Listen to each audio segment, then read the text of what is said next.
বর্তমান যে সরকার আছে তাই সেই সরকারের আমলের ভিতরে আমরা এই জিনিসটা দেখতে পাই। সত্য কিনা বলেন?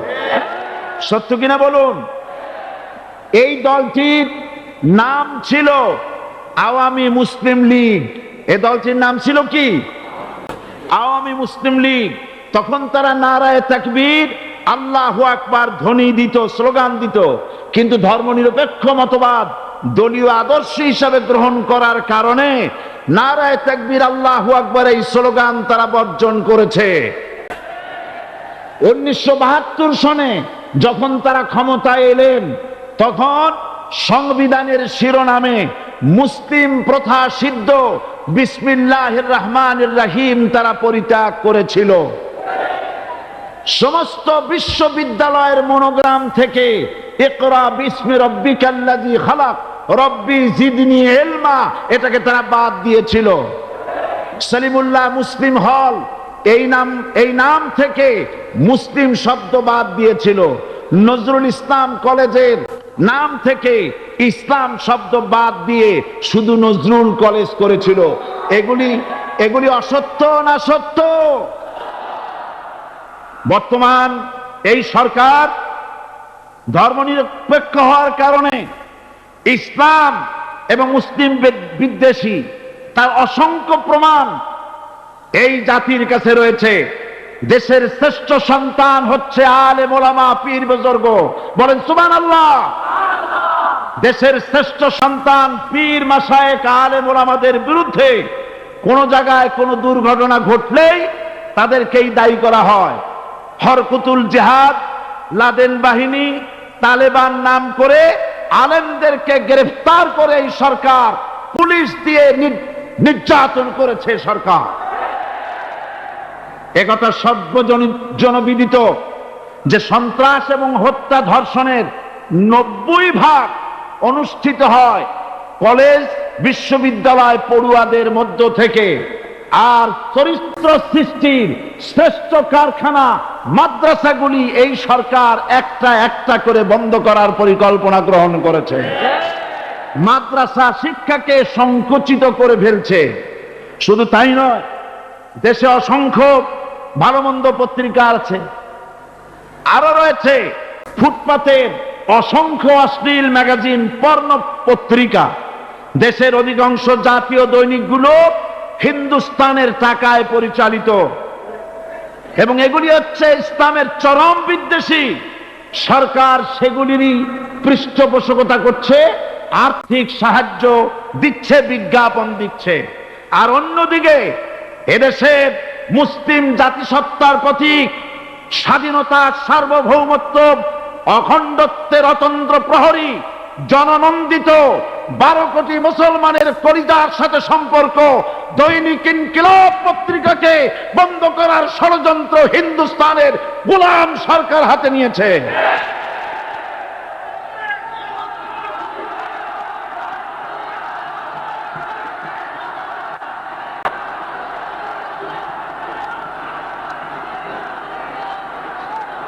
সরকার বস্তুনিষ্ঠ সাংবাদিকতায় ভয় পায়, ইসলামের পক্ষে কথা লিখলে ভয় পায়। এজন্য তারা দৈনিক ইনকিলাব এবং তার পরিবারের গায়ে হাত দেওয়ার প্রস্তুতি নিয়েছে। দৈনিক ইনকিলাবের সম্পাদকের গায়ে যদি হাত দেওয়া হয়, ইনকিলাব যদি বন্ধ করে দেওয়া হয়, সারা বাংলাদেশ অচল হয়ে যাবে।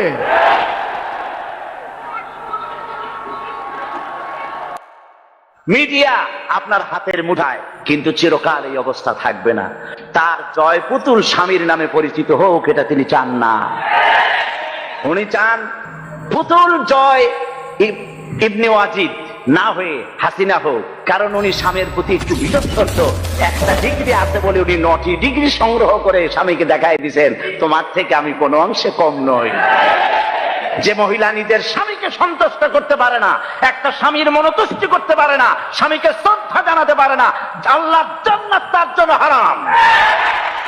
দেশের 12 কোটি মানুষকে তিনি কি সম্মান দিবেন? স্বামীর সম্মান যার কাছে নাই, স্বামীর মর্যাদা যার কাছে নাই। সুতরাং আজকে টেলিভিশনে যতই বক্তৃতা করেন, টেলিভিশন আজকে আপনার মিডিয়া আপনার হাতের মুঠায়, কিন্তু চিরকাল এই অবস্থা থাকবে না। পণ্ডিত জওয়াহরলাল নেহেরু একবার পাগলা গারদে গিয়েছিলেন। কি বলে এটাকে, মেন্টাল হসপিটাল। তো পাগলেরা পণ্ডিত নেহেরুকে দেখছে মাথায় কেস্টে টুপি, শেরওয়ানি, চোস পাজামা, হাতে ছড়ি, দেখতে তো মানানসই সুপুরুষ। পাগলেরা বলছে তুমি কে গো? উনি বলছেন আমাকে চেনো নাই, আমি হচ্ছি ভারতের প্রধানমন্ত্রী পণ্ডিত জওয়াহরলাল নেহেরু। পাগলরা বলছে ও এই কথা। আমরা যখন এই পাগলা গারদে আসছিলাম, এই তোমার মতো এরকম লম্বা লম্বা কথা আমরাও বলেছি, থাকো কিছুদিন আমাদের সাথে, তোমার মাথাও ঠান্ডা হয়ে যাবে। সুতরাং মাথাটা এখন খুব গরম, যার জন্য গরম গরম কথা বলছেন। ত্রাণ সাহায্য দিতে যায় আর আপনি বলেন ওরা নাটক করে। বিরোধী দলের নেত্রী, দেশ নেত্রী বেগম খালেদা জিয়াকে ত্রাণ সামগ্রী বিতরণ করতে না দিয়ে এলাকার লক্ষ লক্ষ মানুষকে, বনি আদমকে বঞ্চিত করেছেন আপনি।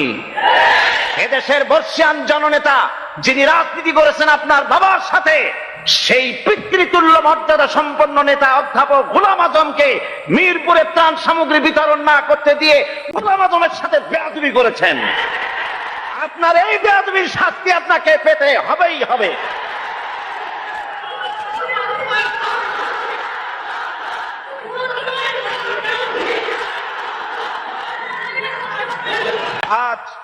আজ স্পষ্ট করে বলি, বাংলাদেশে বলা হয় শিবির রক কাটে, বলে না? এদেশের দেশ পরিচালনার শীর্ষস্থানে বসা এমন এক ব্যক্তির সঙ্গে আমার কথা হচ্ছিল। তিনি বললেন শিবির তো রক কাটে। আমি বললাম আপনি দেখছেন? কয় না, আমার তো দেখার কথা না। জানলেন কি করে? বলল যে পত্র পত্রিকায় লেখে, সব পত্রিকায় আসে সমানে রক কাটে। আমি বললাম পত্রিকার সকল কথা কি আপনি বিশ্বাস করেন? সব পত্রিকায় লেখে, যখন বিশ্বাস না করে যাই কই। আমি বললাম তাহলে তো পত্রিকায় সব কথাও লেখে বর্তমান সরকার অযোগ্য, অথর্ব, অদক্ষ, দেশ চালাইতে পারে না, এটাও বিশ্বাস করেন? বেচারি আটকে গেল, জবাব দিতে পারলো না। এই কথাটা কেন মাথায় ঢোকে না? একটা মানুষের রক কাটা সহজ না গুলি করে মারা সহজ? কোনটা সহজ? যেখানে অস্ত্র পাওয়া যায়, লাখ লাখ অস্ত্র পাওয়া যায় চিরবাবের মতো, সেইখানে একটা মানুষ ঠাইসা ধরিয়া তার রকটা কাটতে তো সময় লাগে। সে চিৎকার মারতে পারে, লোকজন ডাকতে পারে, রক কাটতে কেন গুলি করে তোমার বেরোতে পারে। সুতরাং আসল কথা হলো, শিবিরের মতো একটা পবিত্র ছাত্র সংগঠন থেকে গোটা নতুন প্রজন্মকে মাহরুম করার জন্য এই অপপ্রচার শুরু হয়েছে।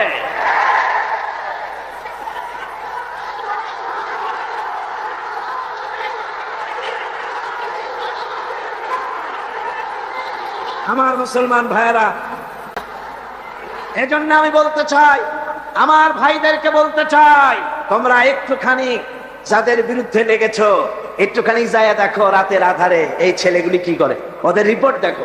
কোরআন শরীফ কয়বার পড়তে হয় তার রিপোর্টে লিখে দিতে হয়, নামাজ 5 ওয়াক্ত পড়ে কিনা লিখতে হয়। আমি জিজ্ঞেস করি চট্টগ্রামবাসীদের কাছে, শিবির এই চট্টগ্রামের এত বড় বিরাট শহরে কোন দোকানে বাকি খাইয়া পয়সা দেয় নাই? একজন বলুন। কার মেয়ের দিকে খারাপ চোখে তাকায়ছে? মেয়ে হাইজাক করেছে, কাকে গুলি করেছে, কোথায় ডাকাতি করেছে? বরং আপনারা, ওরা যখন সভ্যদারি করে একটু খোঁজ নিয়ে, ওরা জানে না, এইরকম খোঁজ নিয়ে দেওয়ালের কাছে গিয়ে কান লাগায় দেখেন কলেজের ভার্সিটির এই ছেলেগুলি, ওরা কোরআন সরাসরি পড়ে নাই, বাংলায় কোরআন হাদিস বুঝেছে।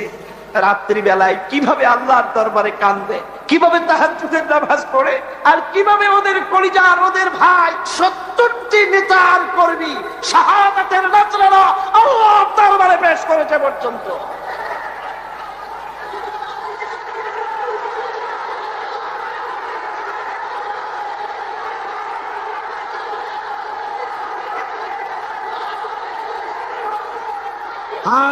আমি আজ এই বিশাল জনসমুদ্রের পক্ষ থেকে বলতে চাই, চট্টগ্রাম বিশ্ববিদ্যালয়ের বাইরে একটা ছেলেকে কে বা কারা মারলো, সেই জন্য বিশ্ববিদ্যালয় বন্ধ করে দেওয়া হলো। কতদিন কেউ জানেন না?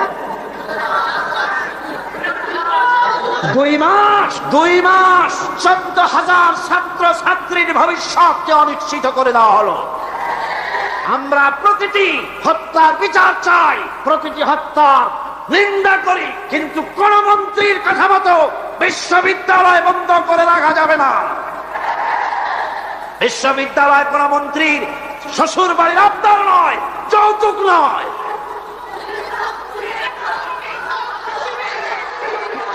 আজ চট্টগ্রামে বিবেক সম্পন্ন লোকদের কাছে আমি আপিল করে গেলাম, বিশ্ববিদ্যালয়কে খুলে দিতে হবে।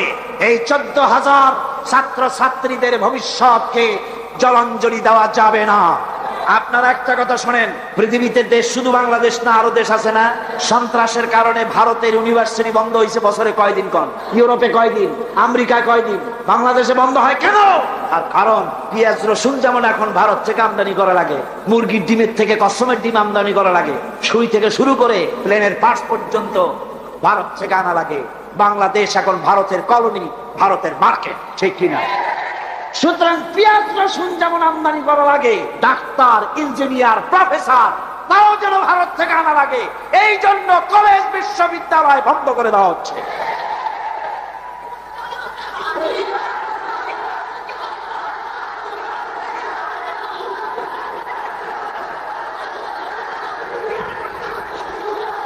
আমি তরুণদের, জওয়ানদের বলবো, বাংলাদেশকে সত্যি যদি ভালোবাসো তাহলে ভারতীয় মুক্ত বাজার অর্থনীতির নামে ভারতের সম্পদ দিয়ে যেভাবে ভারতীয় বাজার দিয়ে বাংলাদেশকে নষ্ট করা হয়েছে, এর প্রতিবাদে তোমাদেরকে রুখে দাঁড়াতে হবে।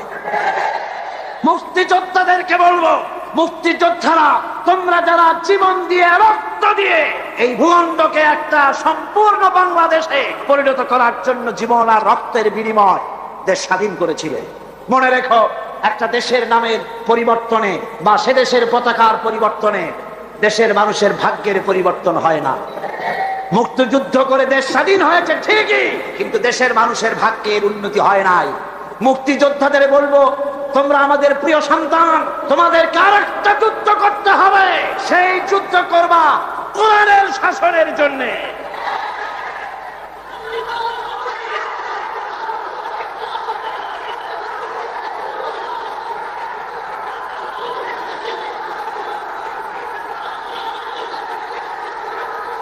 মুক্তিযোদ্ধারা, সমস্ত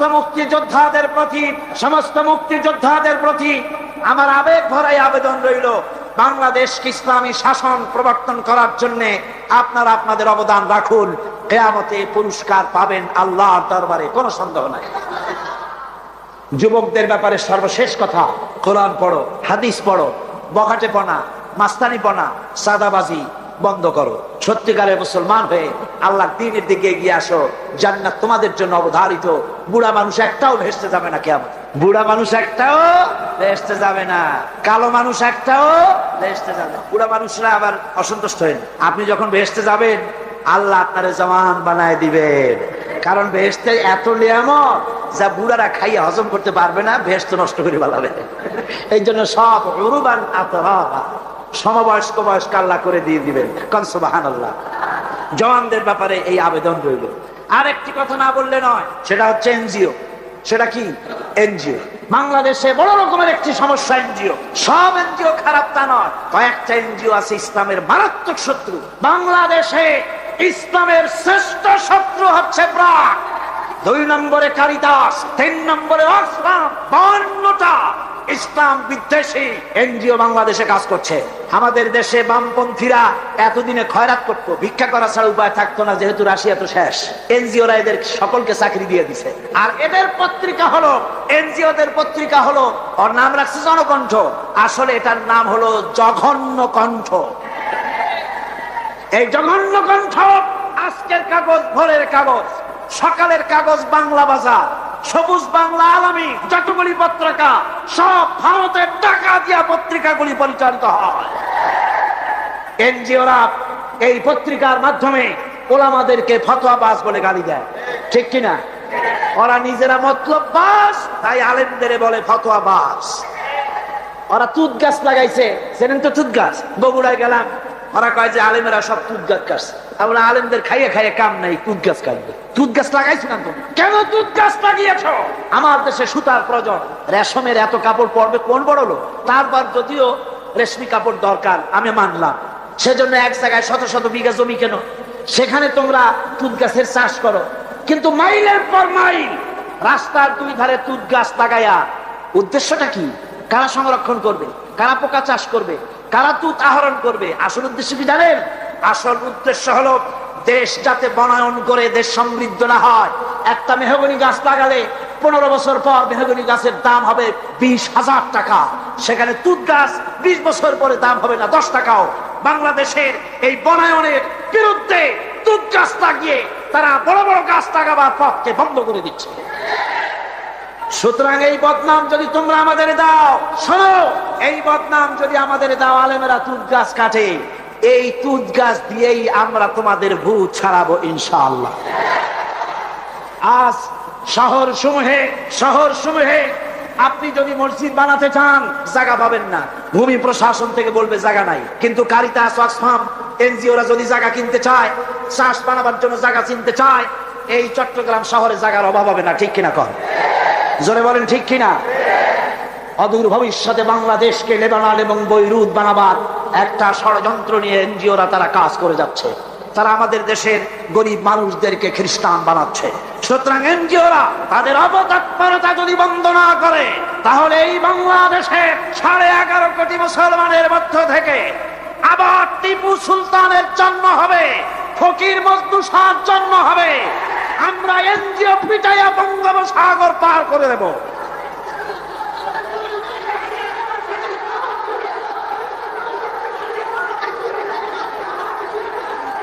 আমার মুসলমান ভাইরা, আমাদের দেশে সব এনজিও খারাপ তা কিন্তু আমি বলি নাই। 800 এনজিও কাজ করে, তার মধ্যে 600 এনজিও বাংলাদেশ বহু ভালো ভালো কাজ করে, আর বিদেশি 200-র ভিতরে 52টা এনজিও কাজ করে ইসলামের বিরুদ্ধে।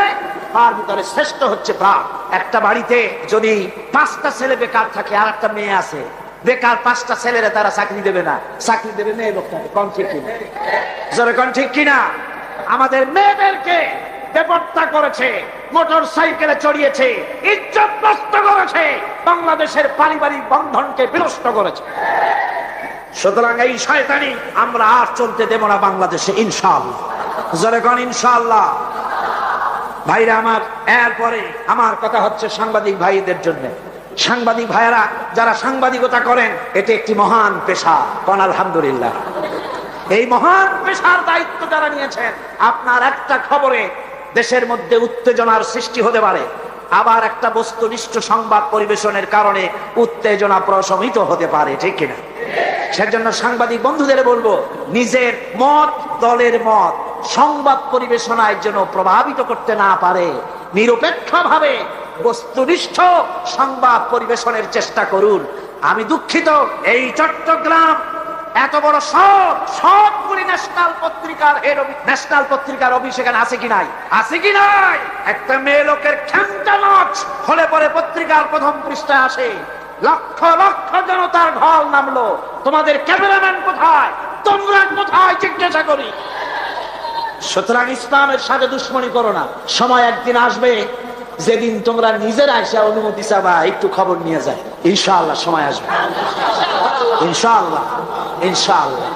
হুজুর যখন প্রথম উমরা করতে গেলেন, চাবি চাইছিলেন চাবির দ্বার রক্ষকের কাছে, চাবি তো দিলই না, আরো গালাগালি দিয়ে দিল। সাহাবীরা বললেন, হুজুর অর্ডার দেন, ওর কল্লারে নামাই দি। হুজুর কয় না।